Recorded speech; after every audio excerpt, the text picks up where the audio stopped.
I'm passionate about skin cancer since my brother died from melanoma. That was about 9 years ago. Prior to that, I had worked in oncology, and that's my specialty as a nurse, was working with people who have had cancer, who were diagnosed, going through their treatment, and finally I would be nursing people who were going through their last stages, which was a real privilege to me at the time. But it was always something that was going on with other people, although I was very compassionate. I lost a niece when she was 2, so I know about the death process, and so that was something I was really passionate about. And I experienced my own skin cancer where I lost a little bit of my nose, so I was very aware of how skin cancer can affect you. And that was just when I say just a BCC, it was a basal cell carcinoma. It was one of the least threatening type, although it was on my face, so I was a bit concerned about, where it could go from there. From that time, the time I was diagnosed with basal cell, I had a sister who was also diagnosed with melanoma, and she found hers getting out of the shower one day, as people tend to, and she went straight to the doctor. Luckily, she had hers removed. A few years later, my father had a melanoma removed from his ear, and that was great. We got that very early. At the same time, I have had a brother who was working in the northwest of Western Australia, and he was a truck driver and a scaffolder. So he was used to being outside. He was a real blokey bloke, used to drive trucks and hang with all the guys and just, do what men do, really. And he had a melanoma on his right temple, on the driver's side of his face, that he ignored. He had friends and family and loved ones urging him to go and see a doctor because they thought it was changing. And being, this real sort of ego-driven male that he was, he didn't appreciate people telling him what to do. He didn't think it was a problem. He just thought that it was getting darker because he was exposed to a lot of sunlight. By the time he had that removed, it had spread to his lymph nodes in his neck. And when they removed it, they wanted him to go back and have some, chemotherapy or radiation therapy, some immunotherapy. Again, being a bloke, he ignored that. He had the misbelief that the doctors just wanted to sort of get him back and take him through this treatment and, get some money off him. As far as he was concerned, it was just a little skin cancer and it wasn't going to harm him at all. Once you have it removed, then that's it. That's all you need to have done. So it wasn't till about 6 or 7 years later that he rang me one night. I was cooking dinner and the phone rang, and he used to come over and we were good mates actually. And at the end of the conversation, he just threw this question at me, which was, what does it mean when you're coughing up blood? And that sort of sends up a bit of a red flag when you've worked in the medical profession. So he ended up passing away from that.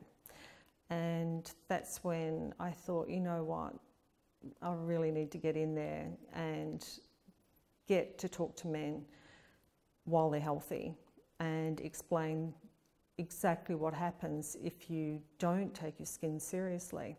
So I've become really passionate about that. And I think my passion has grown since I've been out there working in the community, doing workplace skin cancer screening and talking to a lot of guys who haven't got a clue about skin cancer. They just don't know, don't want to know. It's not anything that'll affect them. And even if they do get a cancer, a little skin cancer, they can just have it cut out and it's going to go away. So the more I was out there, the more I've been exposed to men, the more or not just men, women as well, but men tend to ignore their skin. So, and then I would find so many skin cancers and so much melanomas out there in the community that could potentially be lethal, that I become really passionate about getting out there and talking to people, particularly, again, the male groups, and just really informing them about the truth about skin cancer. So, and the more people I've spoken to, the more skin cancers we've found, the more passionate I get that, you know, we just need to get this information out there and get people thinking about it seriously and the consequences of it. People I spoke to weren't aware of some of the facts and had a lot of myths around skin cancer, and the fact that people don't know about their skin.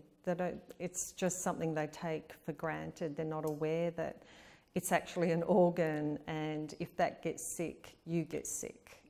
So my main inspiration was to answer a lot of the questions that I've been asked over the years, or a lot of the same questions, and rather than going out there and trying to save the world or spread the word one person at a time, I thought it was way easier just to write the book and get it out there to workplaces. And actually it was to support a lot of the clients, some of the workplaces that I go to, for them to get this into the hands of their workers.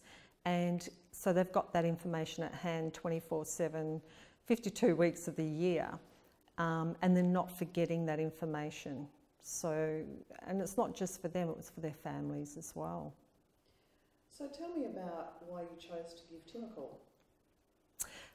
Once I had written the book, I felt the need to get some people to contribute to the book who have a significant experience or something to say. And I had seen through the melanoma association, I think it's a melanoma association, that Tim was an ambassador for that. And I just thought, you know what, here's this amazing man who has achieved so much in his life and a real, you know, man's man.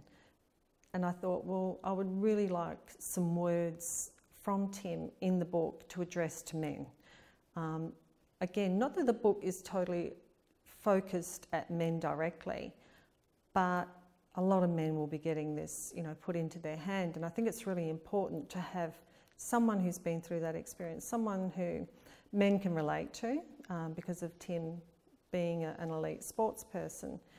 And so, yeah, I rang to see whether that was a possibility, and I was told to send an email, and surprisingly enough, the next day, Tim phoned me and I spoke to him, and it was wonderful.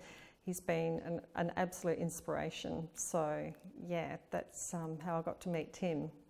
Why do you think he's such a great ambassador for skin cancer? I think it's his attitude towards skin cancer, and I think that his message to men in particular, you know, more men will die from melanoma than women. In a male population, particularly between the ages of 15 and 35. It's the #1 cancer killer of that age group. I think Tim can get the message into the male mind. It's not just about, you know, men, older men, it's about younger men as well. And my sons have lost a friend through melanoma, and I know that was devastating for his parents. He was an only son. And if Tim's words can save one life, then, and I know that can, I know that those words will, then, you know, he's done an amazing job, and the book has done its, you know, what I wanted it to do. The book has done its job. I'm hoping that the relationship that I have with Tim builds over time, and I think the book is just going to be the beginning of the relationship that we have. I believe that Tim and I working together can really significantly get the message into people's psyche, to get into their workplaces, to get into their sporting clubs, for the community in general to look at reversing the trends of skin cancer. And this is exactly why I believe me and Tim will make a great team, because we're both really passionate. We're coming at it from different angles. He has had his own battles with melanoma, and he knows the effect that that has on the family, as him as a man, and his workmates and colleagues. And I know from a family perspective and from losing my brother and the effects that that had on me, but not only me, it's a complete ripple effect through the community. It affects not only the person who's suffering the melanoma, it affects their immediate family and loved ones. It affects their friends, their colleagues, the whole community, their workplace. When you lose someone to melanoma or skin cancer, it's a loss to many, many people.